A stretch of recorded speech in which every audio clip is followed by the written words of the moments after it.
Jeremy McGrath coming off his first Supercross loss in St. Louis. He's with Lammy. I was going way inside the whole way.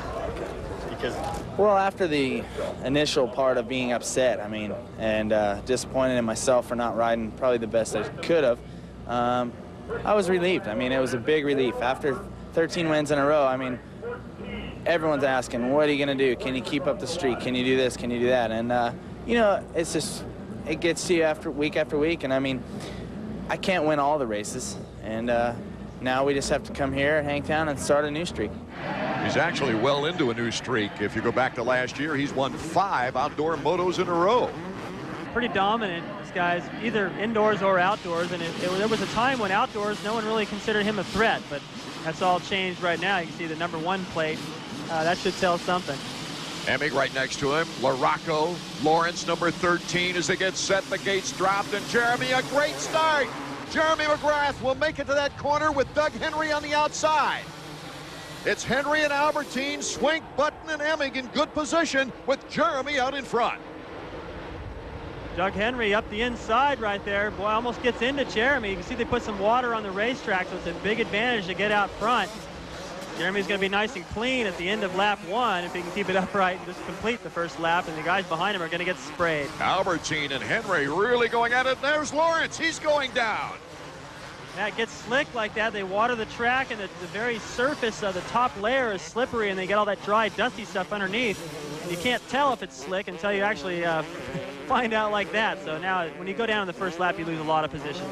It's good to see Doug Henry up there in second place, coming back off that broken back and doing a great job in his comeback effort. I'm really impressed with this. I think everyone is. He's got a really good response from the crowd at all the different events we've gone to. And last year at this point in the series, Henry was strong.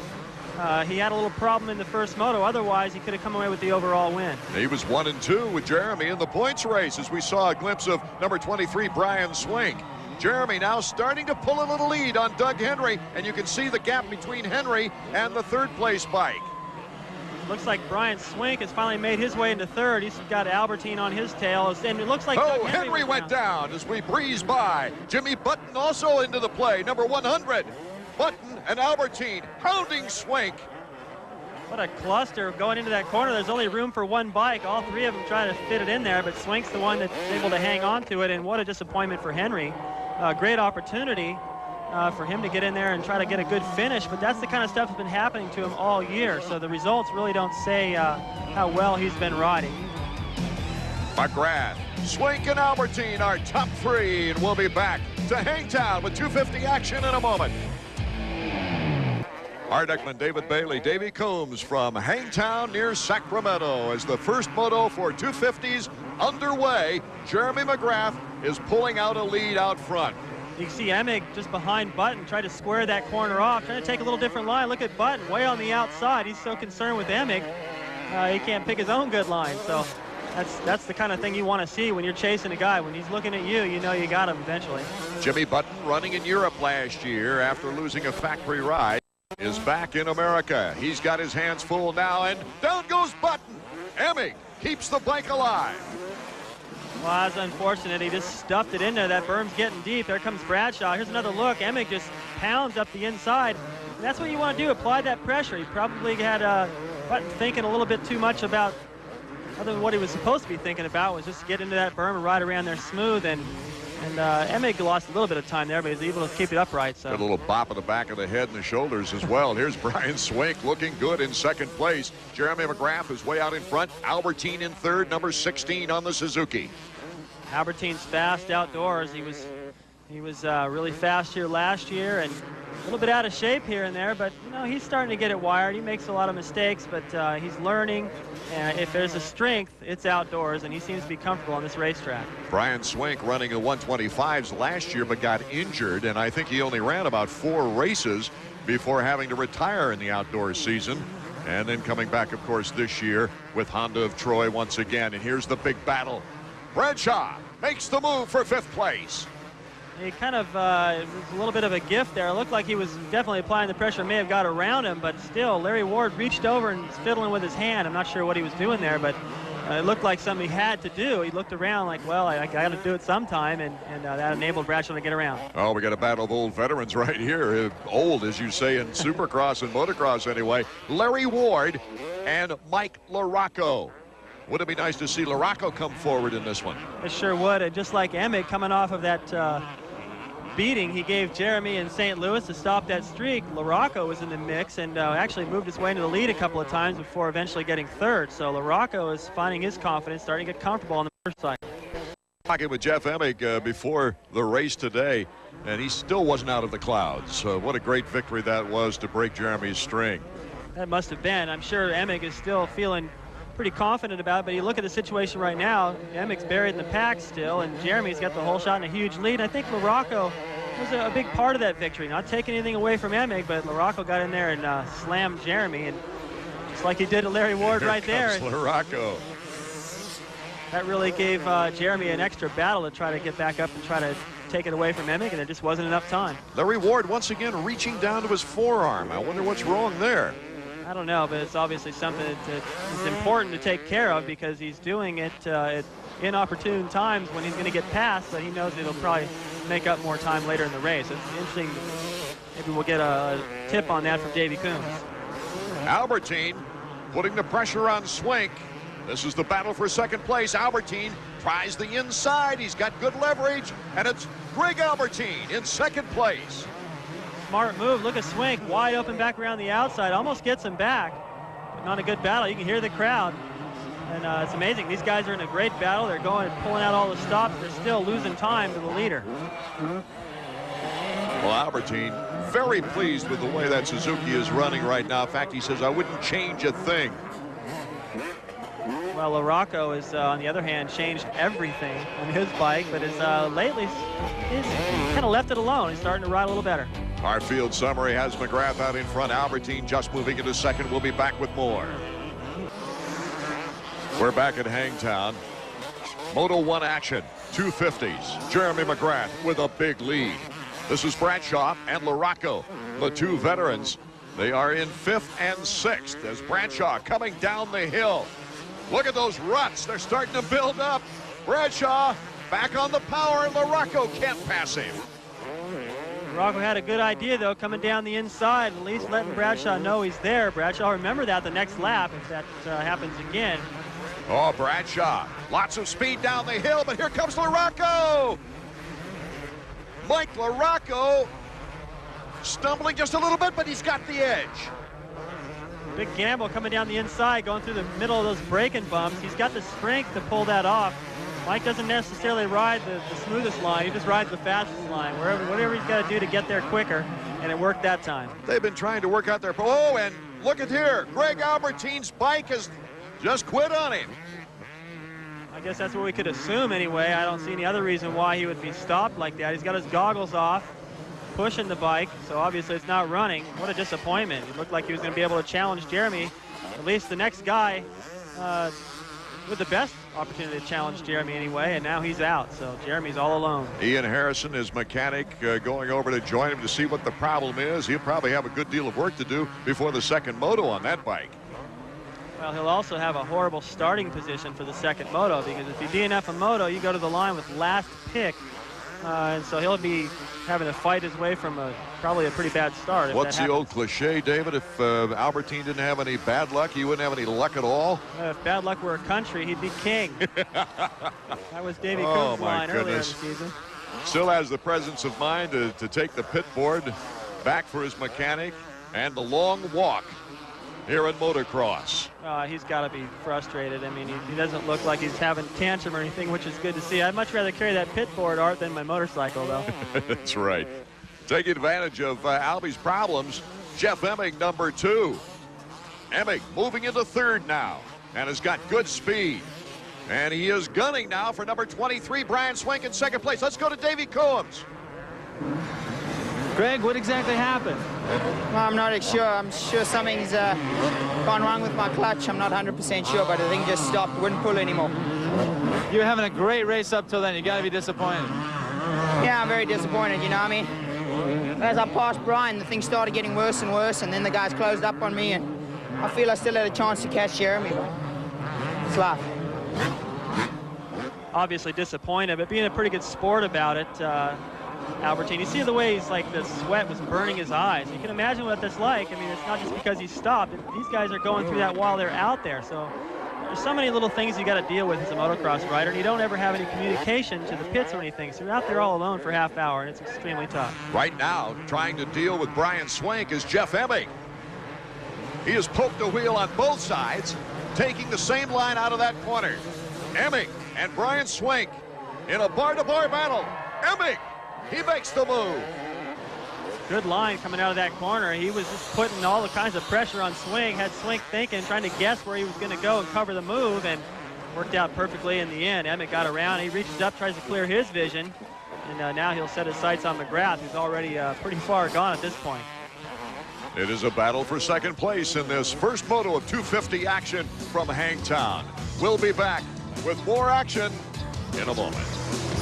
Moto 1 of the 250 action, Jeremy McGrath way out in front. As Jeff Emmig's in second place, we go back into the field now with LaRocco and Bradshaw. They've had almost a race-long battle. Number 8, Mike LaRocco. Now, they say that he's a lot happier with the bike. You notice that LaRocco rides further back on the bike. What they've done is tried to bring the front wheel back on it so that he has more control out of the corners. Well, I don't know what they've ended up with finally, but he's having a tough time trying to work through all those lapped riders, and he seems to be riding more comfortable now. So whatever they did, I hope they leave it alone and just give him a chance to build confidence on it. So they got it sorted out anyway, and here's Bradshaw, number 20. He looks like he's getting stronger as the season's gone on. Well, he does. You know, it's just, I can't figure it out. I've watched every week trying to figure out why these guys aren't up there consistently, and I can't figure out why, because they both ride fantastic. Well, let's see if Davey Coombs can get the word from Steve Butler. We see him dicing with LaRocco. How do you think that's going for him? It seems all right. I see him making a lot of little mistakes, just like 1 or 2 each lap in different places. I think if he could, you know, kind of concentrate on really racing the track, he could maybe drop a second or 2 off his lap time, and I think that's all it'll take to pull away from LaRocco. But you know, there's still a fair bit of race left, and they're slowly catching Swink, so I think maybe if he can hang with LaRocco, he could wear him down. Jeremy McGrath way out in front with Emig in second, Brian Swink in third, and we see 4th, 5th, and 6th. Larry Ward starting to pick up the pace. He's caught. I mean, we've been focusing on LaRocco and Bradshaw, but right there, look at Larry Ward is right behind these guys, coming up on the final lap. Bradshaw going kind of wide right there. Here comes Larry Ward. Ward's got the momentum. He puts the power down. Larry Ward in the final lap. And yes, he's got the edge on Bradshaw. Wow, that changed everything. We probably caught Bradshaw by surprise. He's all focused on LaRocco, and all of a sudden here's Larry Ward. Kind of had a chance to go in there and put him over that berm back there just past the finish line, but Larry was just far enough ahead to keep out of it. And the way Larry's riding, he could probably get around LaRocco too. Well, he almost left a toe behind as he hit that rut. Yeah. Larry Ward looking very smooth. Now, last year, the outdoor season didn't go so good for him, but he's looking strong in this moto right here, but not quite as strong as this guy. Look how clean he is. Doesn't even have any dust or dirt on him. He probably don't have to just use the same gear in the second moto. But it's a beautiful day here in Sacramento with a little breeze to keep the heat down. Sometimes we've had a blistering day here at Hangtown. At others, of course, we've mentioned prior. Lots of bad weather, snow, rain. But it's a perfect day for motocross. Jeremy McGrath, the last pit board as he stands up. He takes the checkers for his 6th consecutive national moto win. Here in the first moto at Hangtown, he made it look easy. A sigh of relief, taking the goggles off, trying to get some fresh air. Here comes Wes McCoy, the team manager. He's up there first. We'll be back in a moment. Jeremy McGrath keeps his perfect record alive now here in motocross. Jeff Emig cutting 6 seconds off his lead, but it took him a long time to get into second place. A breeze for McGrath. Swink in third, LaRocco, Ward, Bradshaw, Lewis, Lawrence, Button, and Henry. Davey is with our winner now. Jeremy, start to finish, that's the way you want to do it all the time, huh? Yeah, I'm relaxed now and get my starts back. How was the track out there? It looked like you had a really nice rhythm going, especially at the beginning of the race. Yeah, the beginning I felt really strong, and I felt actually strong the whole race, just kind of some lappers. It's kind of one line, and if you don't get a start, some lappers, I think, getting you a little bit away and hold you down a little. About the halfway point, Jeff Emig passed by and swing for second. Did that make you nervous at all? No, not really. I was checking out my pit board the whole time, and there's probably a few lines I could take different for second moto, but you know, I just wanted to pace myself. Didn't want to get too tired in the very beginning. Yeah. How much energy did you have left at the end? Oh, I could ride a lot longer. Good job, Jeremy. Thanks. Brian Swink not giving up second place easily after a fine run. But here's where Jeff Emig took over second place. Davey Combs is with him now. Jeff, you didn't get the kind of start that Jeremy got, but it looked like at the end of the race you definitely had the pace. Well, you know, I didn't get off to a very good start there, like you said, and, you know, and I was behind some of those guys kind of picking my way through. I didn't really start with enough tear-offs, you know, so I was battling. You know, I was trying to wipe my lens and stuff, you know, but I felt real good. I mean, I tried staying relaxed, you know, and riding a good fast pace. So, you know, I think that I found some lines out there that I can use in the second moto, and, you know, hopefully I'll come out on top of this thing. It seemed like your last 3 or 4 laps were your best laps of the moto. Yeah. My mechanic, Jeremy Albrecht, he was giving me my times, you know, each time that I came around because you know that's really what we're worried about, you know, is the lap times, you know, and getting those down. So you know, we had a good race there, and you know, definitely my last 4 laps were definitely my fastest as usual. We really wish you luck in the second moto. Okay, thanks. A big moto for Honda of Troy's Brian Swink. His first top 3 performance since the '94 season. And by now, Davey should be with him. Finally. Brian, what a surprise to see you in the winter circle. It's a great ride. It's probably your best ride of the year. Yeah, for sure it is. I got a good start. Unlike me, you know, usually I start way behind, but I got a good start that time, so it's a lot easier. You get out front, you ride hard for 10 minutes, and then you got a bunch of breathing room so you can rest a little bit. It seemed like there's a terrific battle behind you with Bradshaw and LaRocco and Ward and those guys, but once you settled down, you actually pulled away from those guys. Yeah, I slowed up in the middle. I hit a mid-moto bog, you know, and slowed up a little, and they started catching me, and then I seen them, and I got relaxed and kind of picked it back up, and, you know, they never got close enough to pass, so I was happy with that. Well, congratulations. We wish you luck in the second moto. Thanks a lot. Moto 2 coming up next from Hangtown near Sacramento. Skip, the very, well, more than capable mechanic of Jeremy McGrath. What a team that has been. Good team. You know, when you're winning, it's easy to say that everything's going good, but things do seem to go good, and I think that they're going good because they are a good team. You see Albertine all the way on the inside. I told you you'd have to line up last with that DNF. DNF, of course, means did not finish, so he's going to have to get an incredible jump off the gate, not get stuck in that first corner. Okay, getting set for the big cavalry charge of 40 bikes coming down to that small aperture in turn 1. Phil Lawrence, number 13, gets the whole shot, breaking into the lead. Fellow independent team riders Swink and Lewis also in front of McGrath. McGrath in 4th position, you can tell, and he'll put on a big charge, I'm sure, in this first lap. He's so clever in that first lap. When he doesn't get a good start, he still turns it into one, because by the end of the first lap, he catches everybody by surprise, makes all those passes. But Phil Lawrence, who went down the first moto, rode good despite having gone down. Now he's got a real opportunity, as does Swink. 3rd in that first moto, riding good here, ahead of McGrath. Number 11, Kyle Lewis, the former Mickey Thompson champion, took a 9th at Gatorback. And his best moto there was a 7th. He took a 7th in the first moto. He's trying to catch up. He's not an easy guy to get around for McGrath. No, and Jeremy will find that out here pretty quick. Also, Larry Ward right up in there, too. Remember, he put on a charge late in the race, had to come from a bad start, a better start this time. And, you know, I think for Lawrence, that good start, he's got Swink and Lewis back there kind of as buffers to sort of keep McGrath off his tail for a little while and help him focus on what he should be focusing on. Now, if you were out in front, if you were Phil Lawrence, right now going through your mind, I would assume it's a, let's take advantage of this. I just want to see the checkered flag, Art, right now. First lap, just get it over with. I win. I don't have to deal with this pressure because you know McGrath's coming regardless of what happens during this race. McGrath is going to be there. Well, you had an infamous race here back in 1984. You and Brock Glover really going at it in the 500s. It was great, but I was coming from behind, so all the pressure was on him. See, I don't like pressure. What happened, though? Well, I beat him. Yeah, but you took him down too, didn't you? No, he took me down. Oh, okay. David Bailey at his best. McGrath going to work. Look at him going wide, going tight. This guy's so clever to watch. I mean, a lot of guys do that. You know, it's just, I mean, it's like basketball. I have compared him to Jordan. You know, how if Jordan does something, a lot of people do the same things. But, they bump. it's always, you know, more of an emphasis on McGrath. It's always amplified a little bit more, but, you know, why not learn from the best? He goes around the outside and had just enough on Lewis, so Lewis couldn't do anything back to him, although he tried, and now he's got the pressure on Swink. Gosh, in 2 laps, he's already picked up to 3rd now. Lawrence 13, 23 is Swink, and Jeremy McGrath. So you have a great Western rider out front, Honda of Troy, and then Team Honda in the 1, 2, 3 positions. Jeremy's wasting no time going after Brian Swink.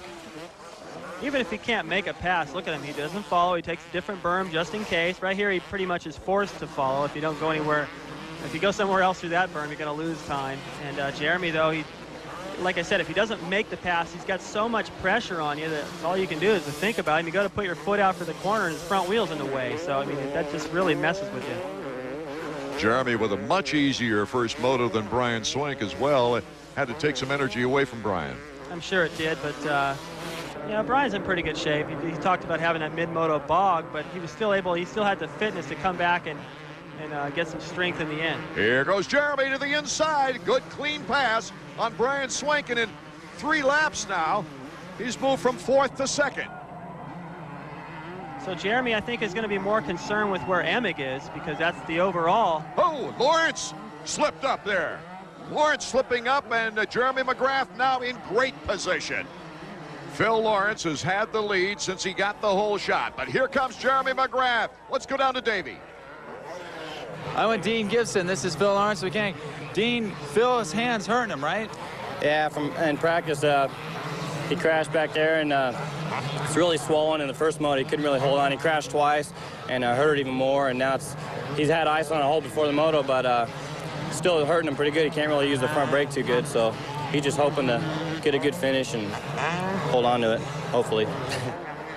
Lawrence riding with pain with that hurt hand. He and his mechanic going to high school together in Beaumont, California. He had good lap times in practice against Jeremy McGrath. Was only a 2nd behind Jeremy. But right now with that hand injury, he's just trying to hold on. Jeremy continuing to pick different lines and keep Lawrence guessing. Right there, look at that. Oh, got a little bump on him on the way by. Jeremy set that up going in, already clears his vision. Now it's all up to him. Already in the first, I mean, a lot of the guys were talking about how it's kind of tough to pass out there. LaRocca was saying it's tough to make up time. Even Jeremy, after the first moto, said it's kind of one line. Look at this. He moves by everybody in the first, like, 7-8 minutes of the race, already in the lead. McGrath, our leader, with Lawrence in 2nd place on our Honda Field Summary. And we'll be back with the finish of Moto 2 coming up. Jeremy McGrath now in the lead as we see Kyle Lewis. There's Lawrence, Swink, Lewis, Larry Ward in that order. And everyone came through there, feet off the pegs, flying around, swapping. The track's starting to get rough now. Look at this pace. Albertine, who had to come from a horrible start, he got pinched off in the first corner. Came out of there maybe, I don't know, guess best I could tell, about 15th or so. Already starting to put the pressure on these guys, and we're going to see now the speed that we didn't get a chance to see in the first moto. Boy, those ruts are getting deep, David. Well, it's important to not get your foot pegs and stuff hung up in those, and it takes incredible balance to get through there, not scrub off any speed. Here comes Larry Ward on the outside, testing Kyle Lewis. There you see Swink and Lawrence in front of those two. Albie has really closed the gap. And as they came up the hill, it looked like maybe Ward had a run at Lewis. Lewis moved right over on him. As he does it again right there, I don't know if he's doing that on purpose to cut him off, but Larry Ward might think so. He's using all the track. Albie, meanwhile, is on the rear tire of Larry Ward. Greg Albertine, nothing but bad luck this year for the 3-time former world champion. This is really turning out to be a great battle. It looks like Lawrence riding in pain and maybe not able to ride as fast as he would without that injury to the hand, but apparently kind of holding up the show just a little bit. Looks like a roadblock, yeah, that he's creating a freight train effect. Larocco's at the tail end of it now, and he's made up some time, so everybody's starting to bunch up tight now. Boy, you saw a good shot of the roost that Phil Lawrence shot up into the face of Brian Swink. As Swink came over the crest of that hill, you see his feet came off the pegs a little bit. They just gripped the bike, land right back on the foot pegs, but look at that battle. Yes, Lawrence. Then we've got Swink, Lewis, Ward, and Albertine. Lawrence probably wishes this could be on a day when he felt a little stronger. In 2nd place in a national, now he's got all these guys breathing down his neck, and seems inevitable that with the pain that he's riding in, they may start getting around him one by one. That's not a good feeling. You see the little abrasion under Jeremy's right eye when he was interviewed? He got caught by a rock in practice. Oh, rocks flying, that roost gets in there underneath that full face helmet. You have a tendency to duck automatically. And when you duck, the rocks go right in. If you just held your head straight, that front part of the helmet would protect you. But Lawrence made a couple of mistakes going through the mechanics area, over the finish line jump rather, and these guys tightened up on him. They can see that he's kind of riding wounded, and they'll take advantage, you can guarantee that. Great Western's Phil Lawrence. And here comes Larry Ward trying to make a move on Kyle Lewis. They were former teammates last year with Sizzler Nolene. Still trying to make a move on that uphill, can't get around, and I was just thinking if it wasn't for Jeremy, this would be a great race. A battle for second place it's become. Davey Combs in the mechanics area with Skip Norfolk. Skip, while Jeremy's been pulling away, Lawrence is throwing up a roadblock. How much do you think that's helping your rider? Well, it was helping us a lot, and then for some reason we lost 3 seconds to that pack, I guess you could call it. But, it's good. Those guys are racing, and that's going to be an advantage for Jeremy because he's out there riding and nobody's pressuring him from behind. He's kind of got open track right now. So it's definitely going to work to our advantage. And a guy who's probably the biggest threats behind all of them. So we're sitting pretty good right now. And you're talking about Jeff Emick, of course. Yep, that'd be him. Well, behind McGrath, we've got Lawrence, Swink, Lewis, Ward, and Albertine. And it's been this freight train for second place through most of our race. And he said that they had actually, this pack had caught Jeremy. And behind this pack, you've got Morocco and then Emick.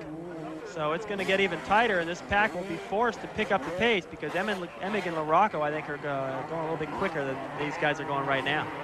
Let's check out first place. Here's Jeremy. Oh, Jeremy falls down. Unbelievable. He's human? Yeah, a little bit. That'll probably be in the record book someday, too. Jeremy fell once. You see the huge lead he had, though. And so he retains his cool, gets back up, gets the bike started after he washed out. And we'll be back with the conclusion of our second moto of 250 action. In round 2 of the 86 series. Jim Holly looking like he's with the Pony Express there for a minute. Right? Here we go back in the pack now as in second place, Lawrence, Swink, Kyle Lewis, and Greg Albertine. Look at the move now, number 8 starting to make Mike Larocco a late race move. Larocco, and then just over his shoulder, Larry Ward and Emick starting to join the crowd. Emick, it looks like lately Emick's hole shot is everything, especially indoors. He's got just about every hole shot, all the heat races, the main events. And Jeremy's been working out from behind, but now today, Jeremy's gotten the good starts, and Emick's having to work his way up from behind. I think that's the difference. Looks like a parade with Phil Lawrence, the Grand Marshal. Yeah, well, what's Jeremy then? He's just clearing he's the in streets. another class, yeah. Clearing the streets. Okay, everybody get out of the way of the parade coming through. Kyle Lewis, number 11, a good steady race for him. And I'm impressed with Lawrence. I mean, he's still holding on to second. He's got all the pressure he can handle. Lewis getting way out of shape coming down that downhill. That allows Albertine to get around. So Swink, Albertine, Lewis, and Larocco now the order. Great battle. It's going to come down to the wire, and it's going to be the guy that's in the best shape, makes the fewest mistakes. Unfortunately, if any of these guys falls down, he's going to lose all those positions. But for Jeremy, I think at one point had a huge lead coming into the corner there, about ready to get into right now is where Jeremy went down. Fortunately, had that lead, could get up and still hang on to it. Albertine, he wants a piece of it after having the mechanical in the first moto. Albertine, he moves by Swink into third place. I pointed out the fact that these guys would get tired. Well, Albertine only rode about 4 or 5 laps of the first moto, so although he had to start in kind of a crummy place and he wasn't really aware of what the track had turned into during that moto, he's got to be the freshest of all these guys out there. So the record crowd here at Hangtown, something to cheer about as Albertine makes a good move. In fact, they ran out of tickets for this. That's a good problem. I remember when I had my national in Virginia, I wish I'd have ran out of tickets there. Oh, the entrepreneur side of David Bailey, huh? Well, it's nice to make a buck and win the race, too. The Dirt Diggers North Motorcycle Club doing an outstanding job each year of organizing this. Here's Larocco battling it out with Swink. Makes the pass. That's been a popular place, as you pointed out, Art, in the mechanics area. They come out of there and square off the corner or run it wide or whatever they got to do to get around the guy into the next corner. Now Emick starting to make his move on Lewis.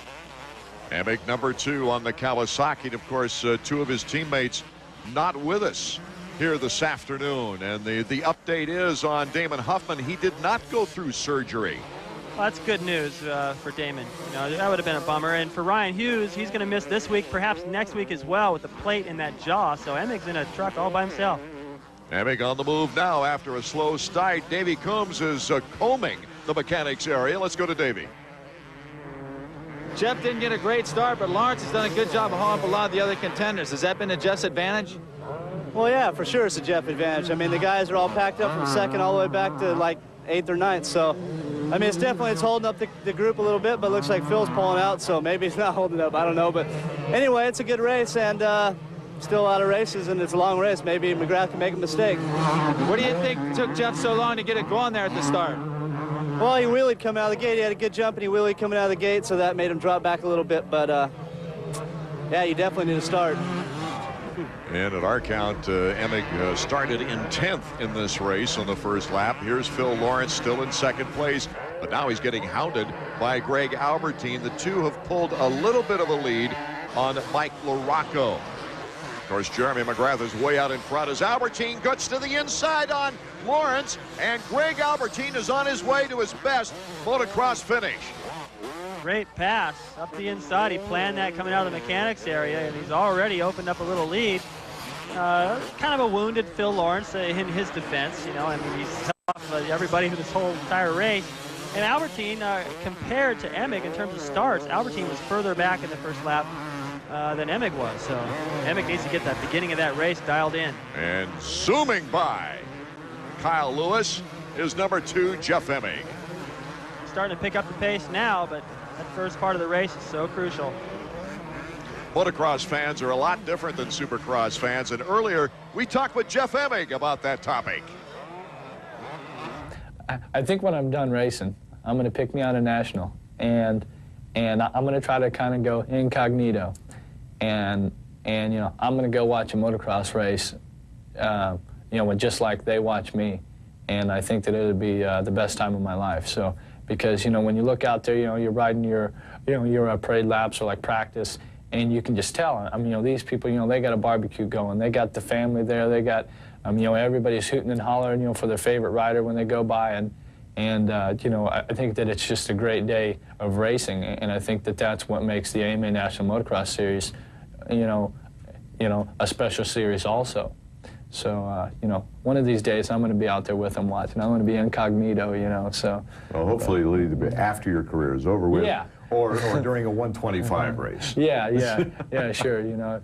But you know, I don't know, the way that things are going now, you know, if they continue, you know, to escalate like they are, then it might be kind of hard to go incognito to a national motocross. But but it sure would be a good time.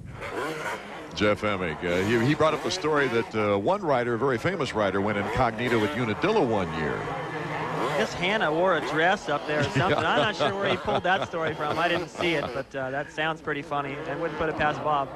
Phil Lawrence trying to hold off Mike LaRocco now as LaRocco wants to move up into the standings. He wants to run over Lawrence's foot, too. He got in there and stuck his front wheel in there. He's putting the pressure on. The laps are winding down. Lapped rider there kind of messed Phil up just a little bit, and LaRocco capitalized on it. That was an easy move for LaRocco to make with the lapper in the way. Mike LaRocco on his way to his best finish of the year as far as the outdoors are concerned. Mike reminds me a little bit of myself in 1986. I didn't get the best starts, but I was strong the whole race, real strong at the end, and in fact, in that flashback, I took off in both motos, worse than 15th, and caught up to a 4th and a 3rd. I was fast, but too far behind. Our Honda Field summary, McGrath leading, and we'll be back in the run for the checkers is next. Welcome back to Hangtown. Round 2 of the AMA Motocross Series of the Nationals. Art Ekman, David Bailey, and Davey Coombs down in the mechanics area right now as we check out the battle for 4th place. Lawrence with Jeff Emick right behind him. Lawrence holding off as his whole pack for most of the race, but now starting to get a little tired, riding in pain. Emick going down, the front end washed out. having his problems today, not anything like last year where he won the second moto pretty handily. He's having his problems, and I think it's all due to he's getting a bad start. Here's another look. Watch it. Lose the front end right here. That's why it's so important to keep your foot out in front of you. See, his foot got tucked back behind him, and once that front end washed out, he didn't have anything to catch his balance with. Mike LaRocco over the finish line jump. And he's on his way now to a third-place finish. LaRocco going through that freight train. One thing that's always amazed me about Mike LaRocco, look at his levers. If you get a chance to see him, his clutch and front brake levers are straight out. So in order to pull on him, he's kind of got to drop his elbows, which, I don't know, in the David Little Professor Bailey terms, might just be not the best form. But Jeremy McGrath, speaking of form, looking pretty good out front. It's pretty hard to beat that form, isn't it? No, he does everything right. His elbows are in the right place. He stands up in the right time. You see he's got his foot out in front of him. Picks good lines, makes good decisions. Look, he almost bumps his head on the crossbar. He's so far forward. You can take a picture of Jeremy anywhere around the racetrack and stop it, and it'll look like he's in a big hurry, and that's how you go fast. Jeff Emig now getting back up toward Phil Lawrence to put more pressure on. He still has some time to pass him. Well, he fell and caught him already this quick, so he's obviously faster. Just a matter of, you know, not falling again and having enough time, and I think he's got the time. Interesting to see where he picks his opportunity, really, once he gets close enough. Here's the finish line jump. This is a popular area, and he takes to the inside, and he moves into fourth place. Jeff Emig. Pretty strong run. He's come from a long ways back, as did Albertine. So both these guys are they're gonna be tired tonight. Jeremy McGrath, of course, had such a lead at the beginning. He had a 12-second lead, and he went down and still was able to maintain the lead. Larry Ward right here had a pretty strong run in the first moto, having to come from behind. Surprising Bradshaw on the last lap, ending up in fifth, running sixth right now. Kind of all alone. It's no fun. And when you're all alone like that, you got 3 or 4 laps to go. It's just like, come on, man, just give me the checkered flag. I'm tired of it. Especially in the second moto of the afternoon. Well, he's not riding especially great right there, and you know, he just wants it to be over with. He knows he can't catch anyone else. Only a lap to go. Final lap with that white flag waving. It's got to be good news for Jeremy, too, but he certainly doesn't look tired. No, he looks like he's going just as fast as he did on the first lap. He charged through there like it was the first lap.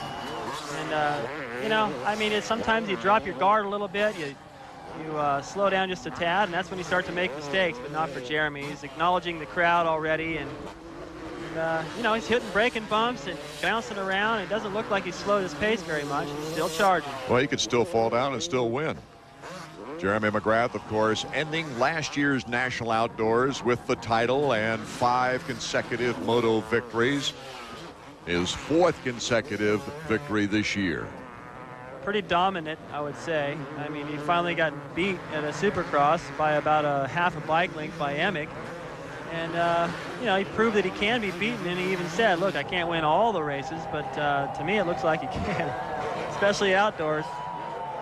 Well, to take an overall is a great accomplishment, there's no question, but I think just to win a 30-minute moto should be the equivalent of a Supercross win. Sure, in a Supercross, it's only 20 minutes long, basically, and you win that, you win the race. Here you win a 30-minute moto. Outdoor on a rougher situation and all the elements, the heat, the humidity, whatever, and it's still not over. You got to go out and win another one. So, yeah, the outdoor is completely different. It takes a whole another animal to go out there and conquer the outdoor season, and Jeremy has transformed himself into that animal.